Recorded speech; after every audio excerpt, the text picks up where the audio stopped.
Okay, we're gonna try this again.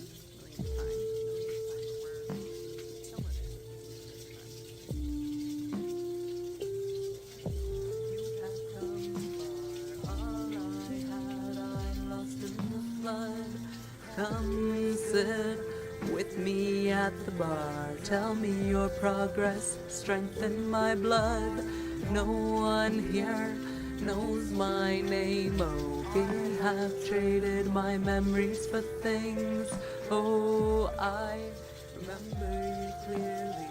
Do you remember that I used to sing? Ooh,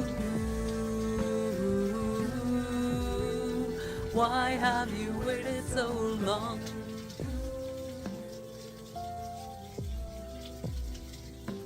Why have you waited so long?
Okay, hello, hi everyone. Let's see, how are things? Well, you might have noticed there has been a slight interruption in production and the release of the Cozy Casts, and yeah, I've just been really sick, so have not posted, basically. That's kind of the gist.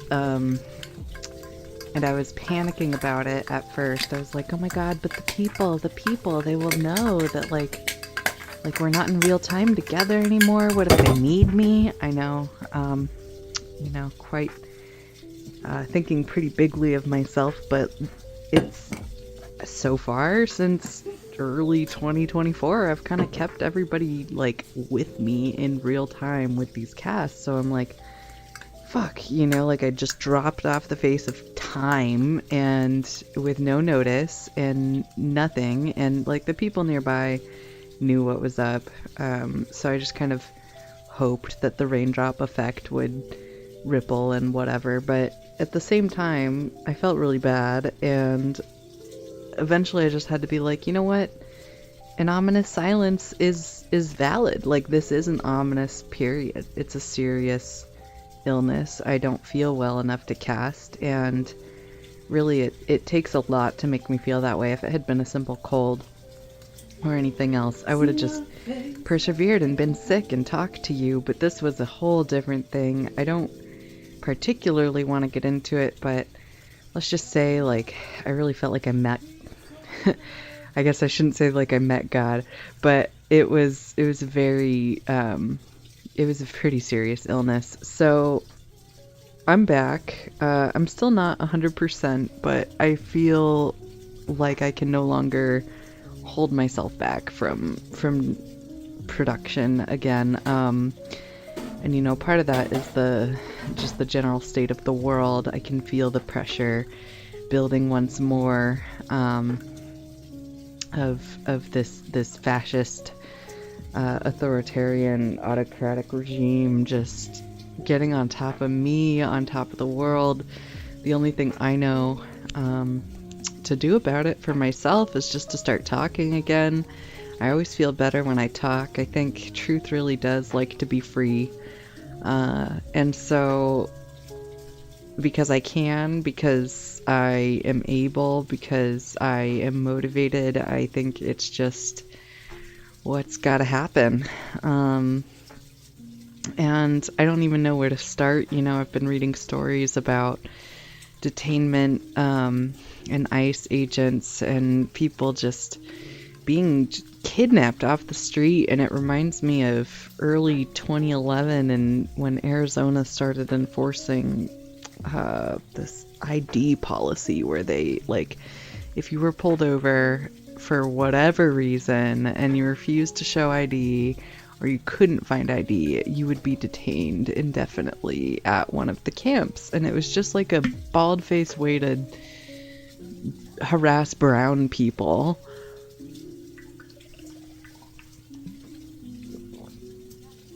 You know, and the thing with openly fascist regimes is that it is exposing a rot in a society, a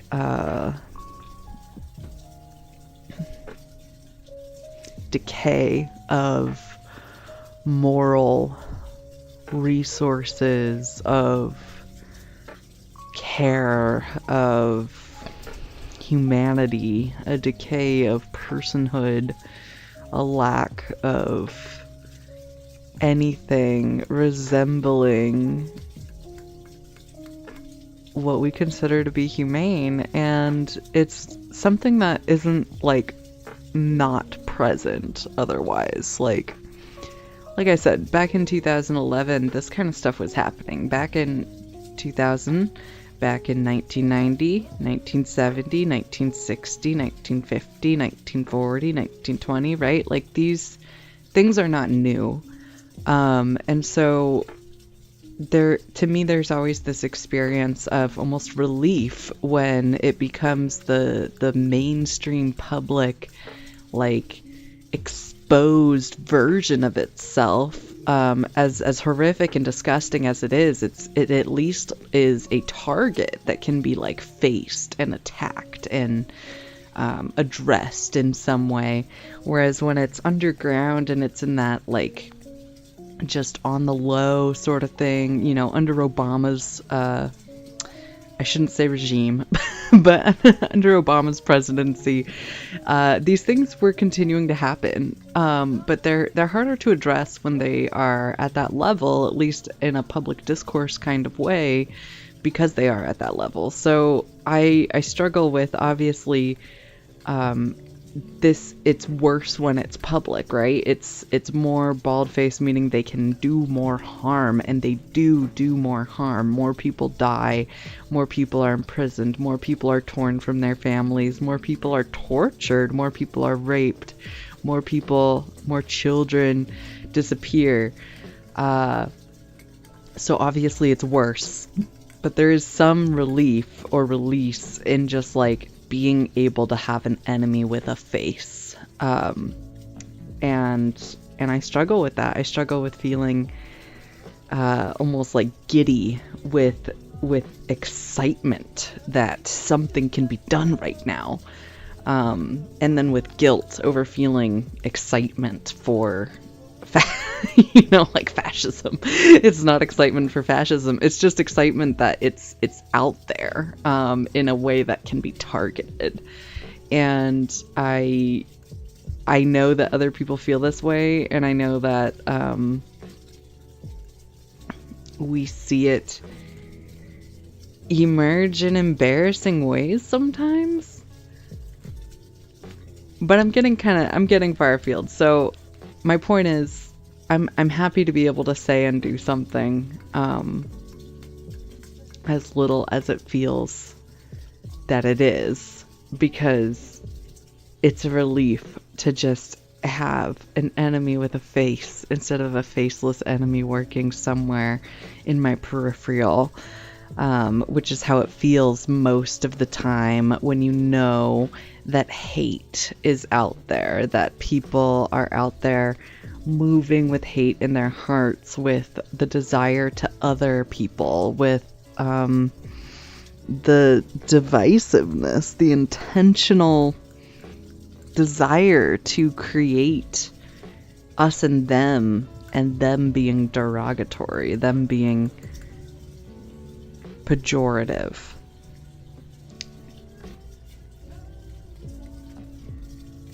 So in some ways, it's just nice to be in open war instead of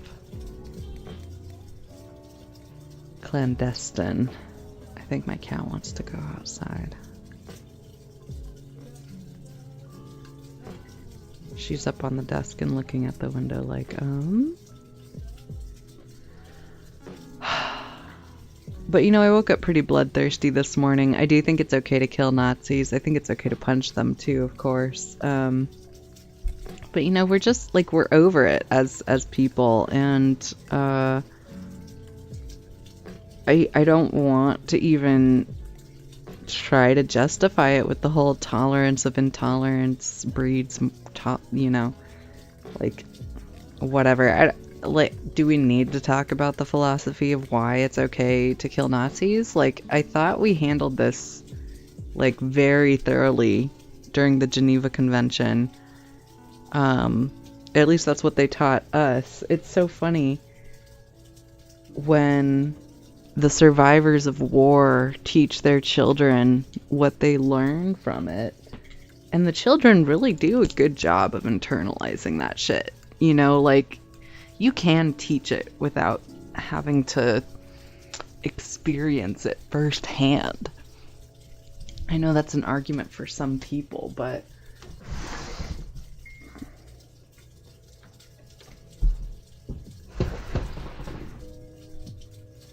you don't have to go through horrific experiences to understand why. Rounding people up into camps and then murdering them systemically for being different than yourself, or any layer of that, right? Like, murdering them spiritually, even putting them down emotionally for being different than you. All of these things, like, you don't need to go through horrific experiences to understand why that's not okay.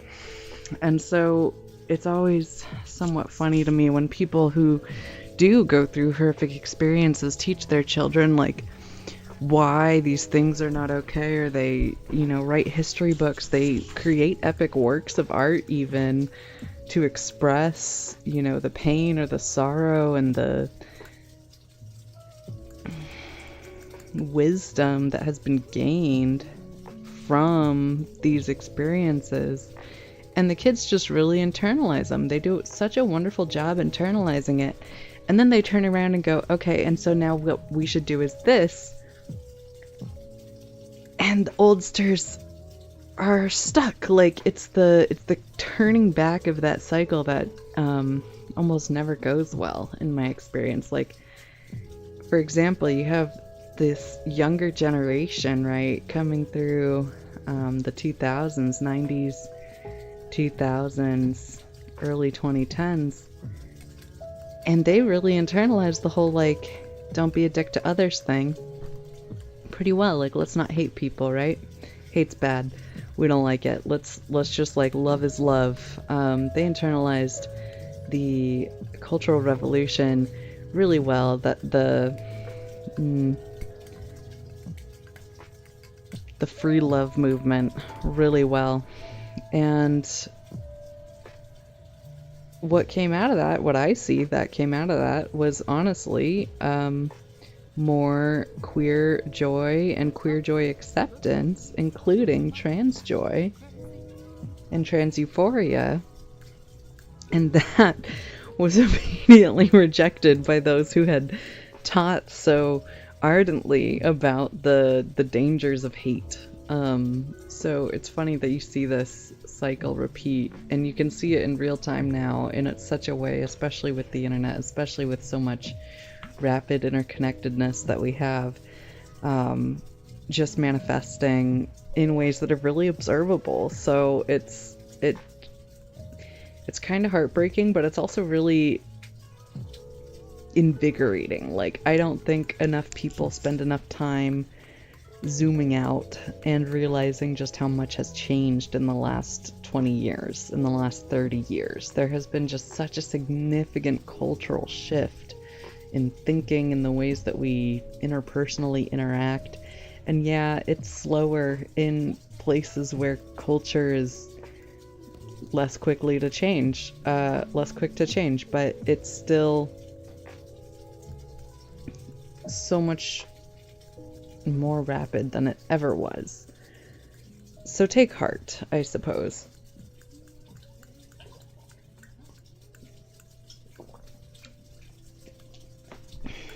Now, this next 3 from my blueprint that I wrote up, what feels like ages ago,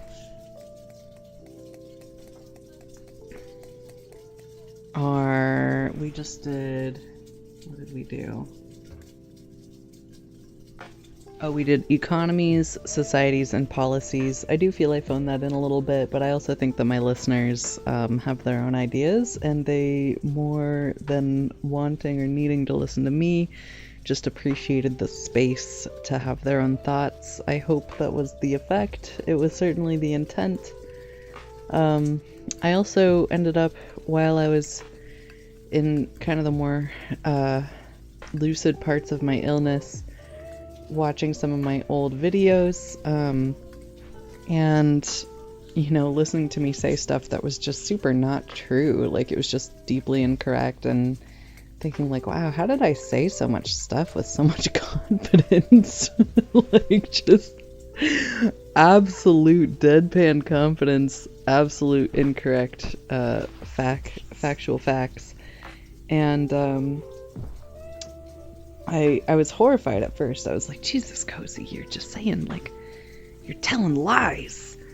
But you know, I tried to listen to it and taking it all together in one, and I really ultimately came to the conclusion that more than attempting to tell you 100% the truth 100% of the time, I'm just kind of getting on and rambling.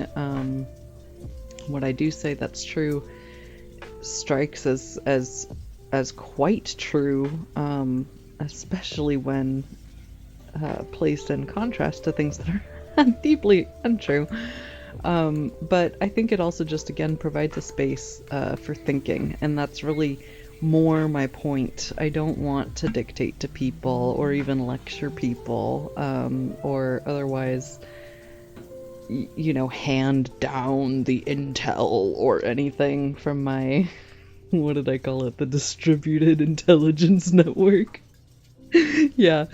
But outside of that, I really don't want to be doing that. What I'm actually trying to do, which is honestly harder, is create a space for people to have thoughts about these topics of their own, and to feel confident in the thoughts that they're having, to feel more emboldened, to feel more self-secure in the ways that they think about things, and in exploratory thought, and in questing out, and in being wrong. So I do think sometimes, you know, I say stuff that's just categorically untrue, deeply incorrect. Do please listen to me with your critical thinking skills turned on. But at the same time, the hope is that you are feeling encouraged, motivated, and otherwise just empowered to think for yourself, because that's really, free will is the only way we're getting out of this one alive. You know, the just following orders thing is exactly what got us a bunch of death camps in the first place. So without further ado, I'd like to dive in to the next 3 things that we have coming up. I'm just going to give a little overview of the blueprint. I know I'm going to end up probably recording these in relative succession, hopefully to start production again within the next next week. Shouldn't be too hard. I made the workscapes already. I really did try to set myself up for success here, keeping this streamlined, simple, and concise as much as possible. I do think I will note that I will be going back to YouTube for the video log aspect of things. I created a playlist for Year of the Projects, and I added everything from Do Less onwards to that playlist. It is public on YouTube. It's available now, and the vlog format will continue. I really, really like what we did last year with the vlog format. It really, it started in June, I think, maybe July, and just ran through until January, and then I took most of February, March to compress it, to shift it over into MP3 format, and to produce it into a podcast format, as well as improve the capacity to do both at once. I think I've got it, and I think that we can now continue with the vlog format. If we follow the same schedule, it means that the vlog will begin around June or July, and will run until January. We'll take January through May to compress, decompress, recompress, fiddle with the volume, whatever needs to be done, and then we'll hit it again. This will give us kind of a more summer-oriented approach to things, and also shift us into the calendar that I have outlined, which does technically have a 13th month embedded into it. So while it's difficult to create a 13th month in a 12-month calendar, which is essentially what I'm attempting to do, I think that this might be the solution. So if you're still following along with that, I know I'm not fully following along with that. It's just at this point going by vibe. It feels correct, so we're going with it. It's sort of what you got to do sometimes when you're breaking new ground, but I do think that'll help us along. So if you're excited about the vlog format, if you really can't get enough of the video aspect of things, I totally understand. I love it too. I think it really, like the sharing of my days, the snippets from just being around town, these sorts of things are an integral aspect to the project, my personhood, and also the interviews that we have done in the past. So I really want to keep that up. I think the visual side of things is important, but it is also important to have a multiplicity of formats in case there are issues, including potential sabotage. I know that what I'm doing isn't super edgy, but it's also not 100% safe, so whatever happens, I do think that we have some redundancy built in now, and we can kind of proceed with the expectation of seeing a dual video and voice log format. In the same vein, we are going to continue with the Lamia World updates. Those are starting again soon. I think that might be May or June, although don't hold me to it. I can feel the next arc of the story sort of bubbling upwards to the surface. I know that is a little bit of a non-sequencer, is that how you pronounce it, for the people who have only been introduced to these casts through this aspect of the storyline, but Lamia World is a important part of the overall story, as it relates to our species on this earth and our potential neighbors in our solar system or in our galaxy. One thing I have noticed, and one thing that I think everyone has noticed, is that brainwaves are waves, much like light waves, much like gravitational waves, and light, the whole awful waste of space slash dark forest of it all kind of combined for me in this epiphany of realization that, psychically speaking, any life in the entire universe is just as close to one another as though they were like right on top of each other, because the psychic realm and the physical realm do not treat space in the same way. So it is important to think about that within the context of our neighbors. I do think Europa is getting a little bit tired of us, but only because of their friends in the Mariana Trench. Now, I know that sounds pretty tinfoil hat, but I just want you to pretend it's true for a minute and imagine that we are not quite as alone as we think we are. We are just very self-centered as a species because we've been really afraid of the possibility that it's just us. I know it's hard to imagine existential fear that all-encompassing to create that much blindness, but honestly, it makes a lot more sense than it doesn't. So, if you want to keep up with all of the woo-woo alien shit, please follow me on Patreon. You will be receiving the streamlined alien storyline from there, straight from Lamia World to you.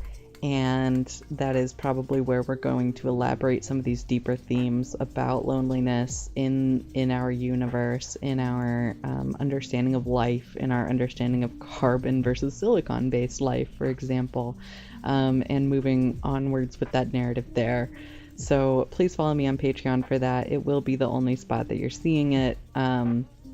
Otherwise, yes, like most free members will get most of the story. I don't like to paywall stuff, but it does need to have its own little spot, because everything going on this earth and in my species does have to take some precedent, because we do pose an existential threat to ourselves beyond what I think we're capable of fully understanding, due to the level of loudness we create with our psychic impact in fourth dimensional space. So anywho, the next 3 things going on here, we have nouns. Yes, we're doing nouns. So we did the cereal, I'm calling this the cereals section, and we did prayers for luck and blessings, where we did do less, think more, say something, not safe for work topics, entities in human bodies, testing the waters, rambling away, food, and sound makers. Now we're doing the cereals section, the geopolitical nutshells for the peanut galleries, economies, societies, and policies. And now we're doing nouns. So the nouns are broken into persons, places, and things. Underneath persons, it looks like we're actually going to do 3 different episodes. Ooh, I don't know about that. Do we have to? Okay, 3 different episodes for persons, 3 different episodes for places, and 3 different episodes for things. Cozy, that's really ambitious of you, and I love you, but like, are we? No, we are, because the last one... Yeah, because this is the end of the 3s, so we're going to triple down on the 3s, and then we're going to release the 3s. Okay, fine. So, the first episode for persons is binaries and identities across groups as reinforcing group stability. I don't know if I can live up to that sentence, to be quite honest. That seems like a lot for me. I guess I want to, start off by validating the gender binary without, ignoring the fact that it's a spectrum, which is kind of difficult. Obviously, usually binaries are set in a box format with each other, where it's like this or that, it's something in this box or it's something in that box, but there's no spectrum in between. But when you see binaries as being 2 points at the furthest ends of a finite line, and the line that separates them is a spectrum, then you have a little bit more play. And I really think that that is something everyone needs to internalize when it comes to binaries as a concept and in general.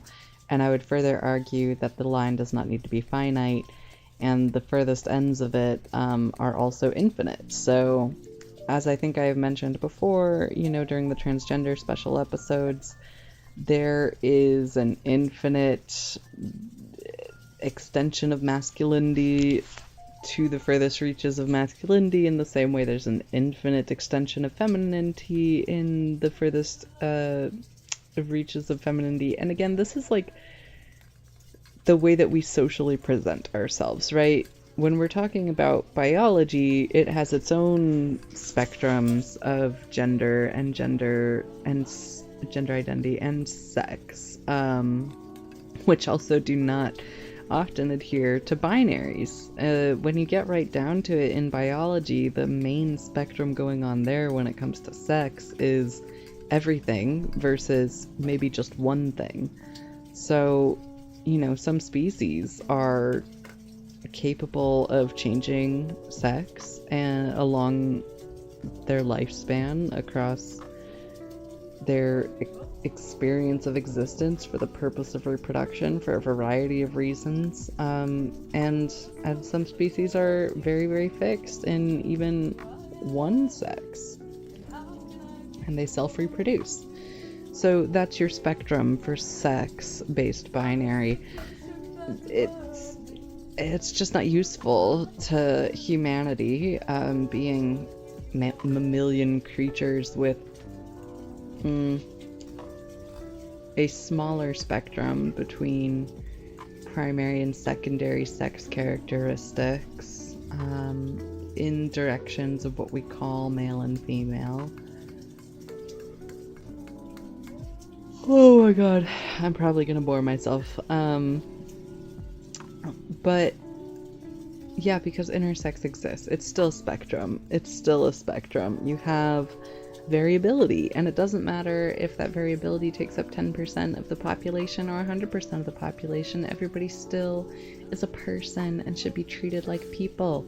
We are not leaving hair-lipped children out to die on cliffsides anymore, or little baby girls to die in dumpsters. We agreed we're gonna do something fucking different, and I'm sorry, China and Greece.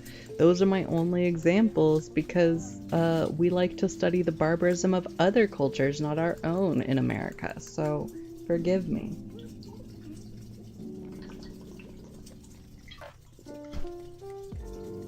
There's plenty of barbarism to be had in America.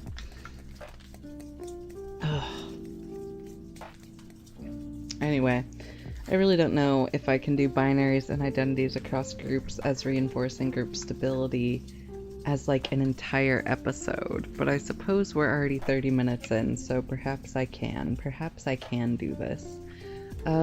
Outside of gender, let's think about other ways outside of gender and gender identity and gender expression in which binaries and identities actually give us a certain amount of group stability.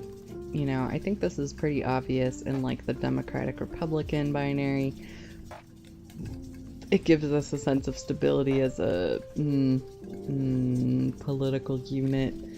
I want to say nation, but nationalism is way too strong right now for me to want to use that word. So as a political unit, yeah, the like Dem-Republican binary has given us a sense of stability in this idea of like we can have these two extremes and they're in opposition. It's the whole red versus blue thing at the end of the day, and I know you know what I mean.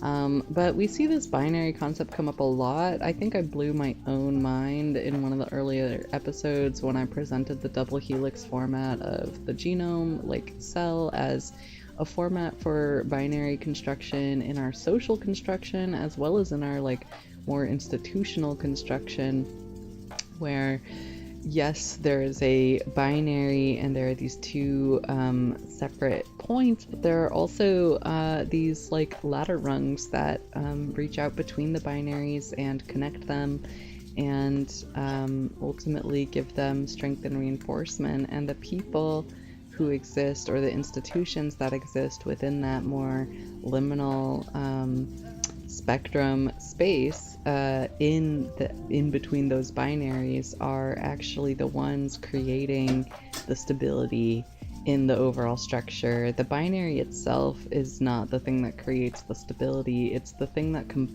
the thing that connects them or combines those binaries together. It's everything that falls in between those two extremes that are actually the stability of the place. But if you don't have the two extremes, if you don't have the outer ends of your bell curve or whatever, it's really hard to see, you know, what is in that center creating that stability or that space. So sometimes I do wonder if humanity creates binaries as a useful construct for having some kind of wall to run up against, something like some outer edge to say like this is the furthest Democrat we ever get, this is the furthest Republican we ever get. And I know that people, especially people on Reddit, but people got pretty sophisticated in you know, the 2010s when discussing Overton windows and the shifting of these windows, the intentional shifting of these windows, either in public perception or in your own personal or interpersonal ideology, where you're you know, changing these outer extremes, these outer edges of your binary, of your worldview, of your scope, maybe. And it shifts the entire narrative, it shifts the entire story, and that movability, I think, creates a lot of uncertainty for people. I think it creates a lot of fear in people, and I think that fear is the same exact fear that transphobes have, that anybody who is afraid of spectrums in general, spectrum-based thinking, neurodivergency, autism. Like, I know, funny to say like people are afraid of autism, but they are. They're like, people are obviously afraid of things they don't understand, but they are also like, deep uncertainty is an inherent aspect of anyone who is embracing a spectrum-based way of thinking, because it creates a certain amount of movability in an area where previously fixed and unchanging static items had been the norm or had been the expectation. So when those things start moving, people get freaked out and scared, and it's the same fear that you see in elders who don't understand the youth, right? It's like, I don't get it. And you're moving things around, you're moving these static items that I have relied on my whole life. You're moving these like pillars of my existence like they are nothing, like they are weightless to you, and it changes everything in my world to the point where I don't know what's real. I don't know if anything can be trusted, and if that's true, I'm completely unmoored. I have absolutely no point of reference, no ability to understand or perceive what's happening here in a way that I'm familiar with. All of my previous routes of understanding have disappeared. And depending on how good of a woodsman you are, that's going to be really fucking scary, right? Like, gleaning in the woods is a skill. And the forest of the mind is a scary place if you are used to building roads and asserting dominance over your environment in that particular way. And I'm not going to say that that particular means of understanding your own world or the internal map of your perceived reality isn't valuable, in the sense that creating static and relatively unchanging axioms in your perspective of reality is an important aspect of like being able to navigate the world. Like, some things do need to be static, some things do need to be fixed and unchanging in order for you to like rely on them happening from day to day, like the sun rising, right? If that just started not happening occasionally, but with absolutely no apparent, right? Like, we would immediately be rushing to all of our tools to observe the actual sun and being like, what's happening to the sun? Why aren't we seeing it? Or what's happening to Earth? Why isn't it moving? What's happening to the tides, right? We would be rushing to every last tool that we possibly possess to try to figure out what's going on if that was to be the case. So there are obvious things that do need to remain fixed in our perception of reality in order for us to have a strong sense of our ability to move in the world. That's just true, right? Like, how else are we here? How else are we doing things?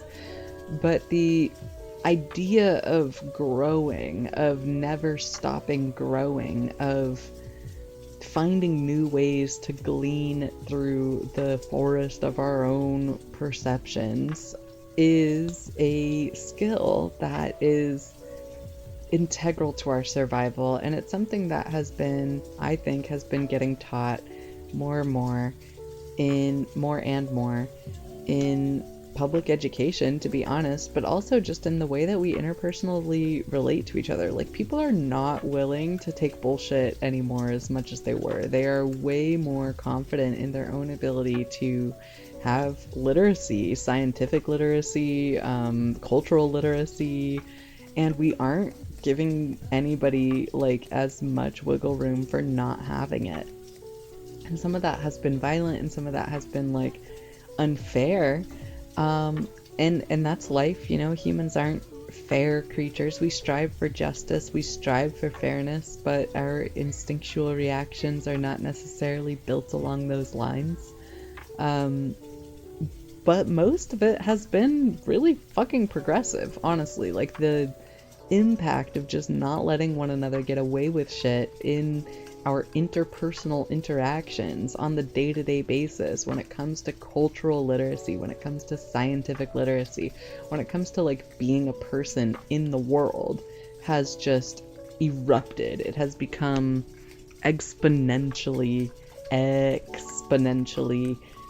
improved. And I see that honestly a lot with tolerance of religious belief. Like, I know that's kind of funny, but we really came full circle super quick on being exceptionally like religiosity oriented, to having like this incredible wave of atheism and secularism rise up, and honestly like a justified, in my opinion, a very justified wave of secularist atheism rising up in opposition to religiosity. And then I've seen like a huge return to sort of respect for the spiritual isms, whatever they happen to be, in sort of a more mild sense of like, okay, you know what? I don't think we need to like hate people for being spiritual, but we do have to be precise about the level to which their spirituality is going to be allowed to affect and impact the greater community. And that level of specification on what we want as a society, as a community, as a culture, as a people, is beautiful to see. Like, you see the marriage of religiosity and secularism in partnership in a way that is helpful. It's feeding people, it's healing people, it's helping people, and that's really what it's meant to do. So I think that in good faith strategy, in that sense of like partnering with one another across divides like that, across divides like people who are more atheist and secular and people who are more spiritual and religious, towards the greater good and what they consider to be the greater good, has been a huge evolution in our understanding of humanity, in our humanity in general. I think we've become, from a religious perspective, I think we have become more divine or more whole. From a secular perspective, I think we've become better humanitarians and more altruistic, which can only be good for a species that really needs to caretake itself back into its ecological niche in a way that is living in balance and in proportion to its environment. And that really does need to happen. So all this to say, I'm not sure how we got from binaries to this really broad spectrum discussion of all of our species, but I think it is important to reinforce the ways that these are operating for us, the way that I'm noticing them operating for us, and also for you to like think a little bit about how that's showing up in your day-to-day. I know that a lot of the binaries I bring up or the dualities that I bring up are almost constantly like religion or non-religion or male, female, or sort of these epoch ones, these giant archetypes, but it's really because I don't want to touch the more fine-grained, nuanced ones that show up in everyone's day-to-day, partially because those ones change from person to person or from day to day, and so it's not as relevant and it won't be as impactful if I get that fine-grained with it, but also because I think it's really more for you to do as the listener, as the thinker, as the person who's experiencing that life, to be contemplating your own binaries and dualities and what they look like within the context of a spectrum, and what moving along that spectrum looks like, what being in the center of that spectrum does for the stability of the structure, and what centers you want to fill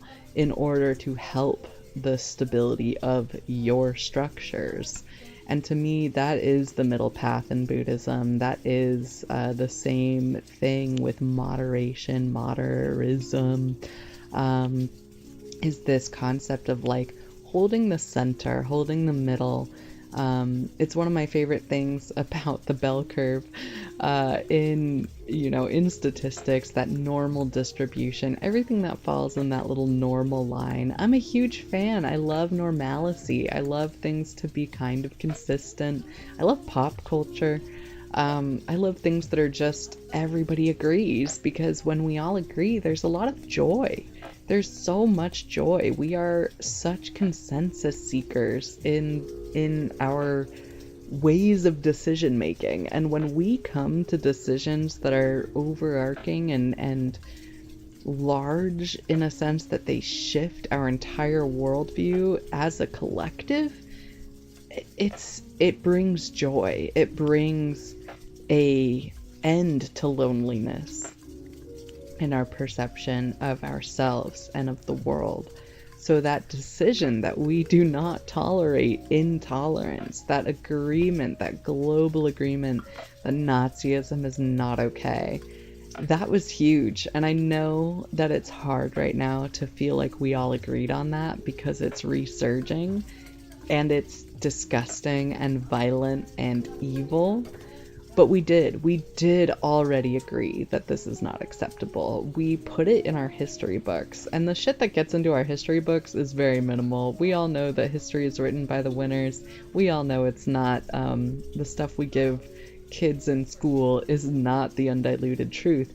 But the thing that we wanted to give them is that we won't tolerate hate, is that we don't accept that as a standard for humanity, that we will not accept that as a integral part of our species makeup. And I think that's a wonderful line to have drawn. I think it's really important to continue holding that line. And I really hope that everyone out there who is hearing this, is thinking about that with a renewed sense of purpose and hope, because we did agree. We're just still fighting it because it is species-wide. It is that big. It is that difficult to contend with, that it covers multiple generations of our species. But we have conquered these types of things before. We have grown in altruism. We have grown in humanitarianism across the centuries of our entire species lifespan. Over and over, we conquer the brutalism in us, or perhaps I should say the barbarism, although I do feel like that might be a slur. We soften it a little bit because we prefer to live in joy. We prefer to live in harmony with ourselves and with the land and with the sun and with the ocean. We actually do prefer that. It's making music, and the music of our souls calls to that truth. And so I know no matter where you fall on the religious or secular spectrum, you feel that because it is in us to do. We are social creatures. We are meant to be collaborative, working within a group, working within what used to be very small groups to obtain food, or resources or things that we needed to survive. But we've grown, we've become more sophisticated, and we are a much larger group now. And so the group of humanity, I know it's really difficult to conceptualize us all as one group when we love the different ways in which we are different from each other. And I'm not saying that that variance needs to die. I would never say that. We are all a beautiful field of multicolored flowers. We have so many different aspects to us. It can't even be contained in the flower metaphor. We have to use animals and plants and celestial bodies to describe ourselves because we cannot be contained into just one thing. We are too majestic in our multiplicity as people, as species, as thinking, conscious creatures. And that is beautiful. It is worth preserving. And it's worth continuing to work on internally, interpersonally, and within our group dynamics. So please take heart that the most recent surge of bald-faced, fascist, autocratic, violent hate and othering of others is at least, goddamn it, an enemy we can face and do something about. Like we have been facing and doing something about this for a long time. This is just another battle in the war. And we're winning. Like we're winning this war. This is a war that we are winning. I know it doesn't feel like we're winning right now. I know it does not feel like it, but within the context of the larger historical narrative, we are totally kicking Nazis' ass right now. We just are. It's happening. It just doesn't feel like it, but it's truly happening. I also want, in these last few moments of my ability to pontificate, just let you know that I do have some secret insights into resistance movements across a variety of groups and around the world. Can't be naming my sources, obviously that would just be dumb, but I want to let everyone know that we are winning.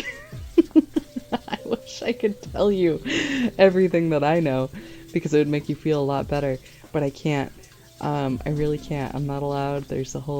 We had a discussion. We agreed there are certain things that they just can't see the light until they have been completed. That's kind of how secret plans work. But please do have faith that all of the good in the world is moving, whether or not you can see it. And there's so much more of it than there is bad.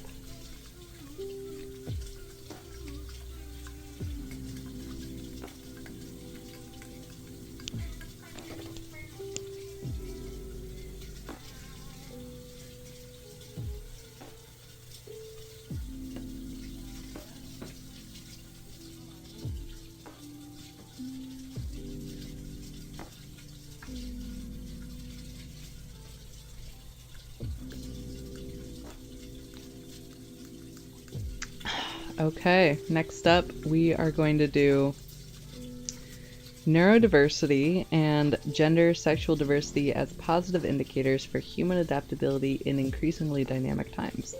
Oh yeah, that's great. I totally set myself up for that. So we're going to launch right into that next, and we will talk to you in a few.